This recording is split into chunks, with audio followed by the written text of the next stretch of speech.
اللہ کے نام سے شروع جو بڑا مہربان اور نہایت رحم کرنے والا ہے۔ حضرت ثوبان رضی اللہ تعالیٰ عنہ سے روایت ہے کہ رسول اللہ صلی اللہ علیہ وآلہ وسلم نے فرمایا، آدمی کا خرچ کیا ہوا سب سے افضل دینار وہ ہے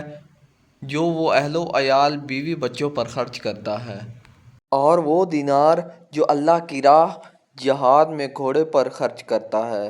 اور وہ دینار جو آدمی اللہ کی راہ میں جہاد کے دوران اپنے ساتھیوں پر خرچ کرتا ہے۔ حضرت ابو امامیہ رضی اللہ تعالیٰ عنہ سے روایت ہے کہ نبی کریم صلی اللہ علیہ وآلہ وسلم نے فرمایا،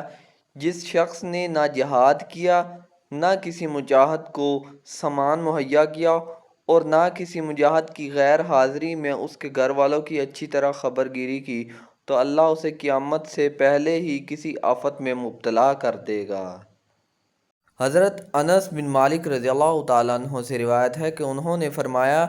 جب رسول اللہ صلی اللہ علیہ وآلہ وسلم غزوہ تبوک سے واپسی پر مدینہ منورہ کے قریب پہنچے تو فرمایا، مدینہ میں کچھ افراد ہیں، تم نے جو بھی سفر کیا اور جو بھی وادی طے کی اس میں تمہارے ساتھ تھے۔ صحابہ اکرام نے عرض کیا، اے اللہ کے رسول، وہ مدینہ میں ہیں؟ تو رسول اللہ صلی اللہ علیہ وآلہ وسلم نے فرمایا، ہاں وہ مدینہ میں ہے، انہیں کسی عذر نے روک لیا تھا۔